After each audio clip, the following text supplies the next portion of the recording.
Now, don't forget, that is the Warriors in 6th place. That is not the Lakers. I could have sworn the Lakers were in 6th place. No. I thought we hear that on the show all the time. Very clear about it. In 11th place is the Lakers. Wow. You could also claim they're in 12th place, but perhaps we have that alphabetically. They're below the second line. Wow. Nick? Yeah. Is this a must-win game for your Los Angeles Lakers? It's very, very close to it. Here's the thing. You just saw the standings.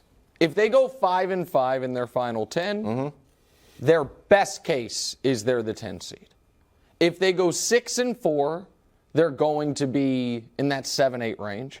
And if they somehow go 7-3 or better, they'll avoid the play-in entirely. We are now to the counting losses portion of the season. If they go 5-5, they could miss, but they'll probably be the 10 seed. And if they go 6-4, they will at least be in the play-in, if not better. Did you factor in the other teams ahead of them? I mean, it's so close. Like I know they play some of those teams, but you don't know what those teams are going to do. Okay, here's what I do know. Given who plays who and the way this season has gone, if the Lakers finish at 41-41, there is no chance they avoid the play-in. Look at that. We can show it to you again. Too many of those teams play each other. They're not getting in the 6th seed. The question is, can they go 7-3? If they go 7-3, they will be the 6th seed.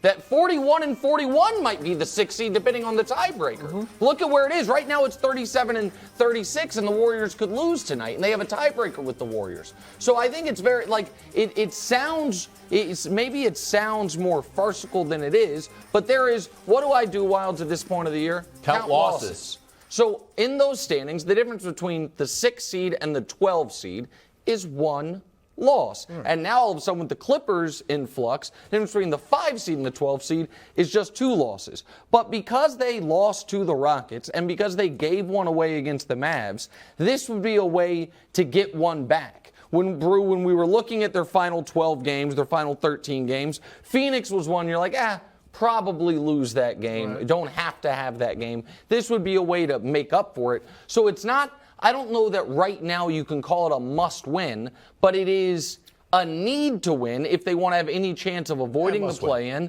and if they want to feel comfortable. Must win? Yeah, call it a must win. It can only be a must win if you are ready tomorrow, 24 hours from now, after they lose tonight, to come on here and say they're not making the play-in. I said that 2 weeks ago. Yeah, that's no problem. They're not making I'll the just play-in. repeat. Okay, so to you it's a must win. Hold on. It's not in reality hold a on. must Can I win. get Wildes real quick? You did say they're missing the play-in. Then you did a whole I love defense, I'm a defense guy. Right. And you came back on. So where are you with the Lakers right now? Once I'm just and curious. for all. Tonight, this is a pivotal game. This is why we're leading the show with it. Okay, so if they win, they're going to make the play-in at least, and if they lose, they're done. Yeah. Okay. All right, Wildes, that's a real answer. I respect it. I don't. Why? They're playing great defense now. They are, but they're not winning tonight. And if they don't win tonight, why are you so convinced they're not winning tonight? Because Phoenix is a better team. And I know they've lost, 4 or 5, but that's not going to help the Lakers. Because Phoenix is coming in to right the ship tonight at the Lakers' expense. Look, what's more of a must-win for the Lakers is Friday against OKC. That's a team that's ahead of them in the standings that they can legitimately catch. Next Friday against Minnesota, same situation, a team ahead of them that they can catch. And the psychological impact, because that's a factor too. This is what I like. If they lose to the Phoenix Suns psychologically, like you said earlier, okay, fine. Phoenix, even without Kevin Durant, is a top team, and maybe not a championship contender, but they're a top team. We can handle losing to them. Losing to Oklahoma City, losing to Utah later in the season, losing to Minnesota, those psychologically will mess with you. So, no, it's not a must-win. It'd be nice to get it. Tonight is a huge night. So Golden State and Dallas play each other. Now, that does mean one loses, but it also means one of the teams you're chasing wins. Minnesota, who you are chasing, hosts Atlanta. They're 5-point favorites. And Utah hosts Portland. They're 5-point favorites. Karl-Anthony Towns back. And with Karl-Anthony Towns back. So a Lakers loss plus if Minnesota and Utah win, which they're supposed to do, then you're all of a sudden in really rough shape. So that's one of the reasons I want to show the standings. But leave them up there because here's the other thing. Brew, you are just declaring things that I don't know that we have evidence for. Like that Phoenix in its present iteration is demonstrably better than the Oklahoma City Thunder. We have 10 games left in the year. They are not as good as they were before the trade while Durant is out, because they gave away one of their most important pieces in that trade. I understand why, if we're talking about championship aspirations, it's totally different. But they were winning. Remember, after the trade, when Durant was out, they still were winning without Mikal Bridges. And now, after the trade with Durant out, they've lost 4 or 5. I guess my question is this. At what point in the season do we set aside our preseason priors and stop saying things like OKC and Utah are not good teams? Have they not proven they're right? They are within a half game of Golden State, Dallas, and the Lakers, or either ahead or behind all of them. 3 teams that all of us believe are dangerous to varying capacities. Why are those teams at this point in the year not given that level of respect? One thing that you fail to account for is experience.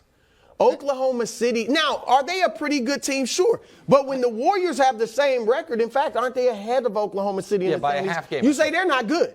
But you say Oklahoma City now is a good team. No, what is it? What I am trying to say, I think there are 2 different things. One is, do you trust a team in the postseason? Then experience and things like that, I understand why it matters. To me, Golden State's road record is flatly disqualifying. You can't. So they're not as good as Oklahoma City and Utah? I think that Golden State's road record when it comes to winning a championship is flatly disqualifying. When it comes to on any given night in this final couple weeks, the idea that losing to Phoenix is not as emotionally devastating as losing to OKC, because OKC's not as good. Right now, OKC is as good as Phoenix. Tonight, this evening, if I'm Anthony Davis and I need a win, and I see Josh Giddey, who's a good player, Shai Gilgeous-Alexander, who's very good, but young, and I see that, Chris Paul and Devin Booker, because of their experience, because of their pedigree, are a tougher team. And psychologically, I can justify losing to them more than I can to a bunch of young cats. SGA, of the players healthy for the Suns, he's not better than Devin Booker. He's been better this year. It's undeniably. How? How's it undeniable? Because he has carried a team within 2 games of Phoenix, and statistically he's been far better, and he's been more available. At times. SGA right now looks like an All-NBA guy. I don't think Booker's going to be that. I think if this he year, isn't, it's only because SGA of injuries. has been better. Okay.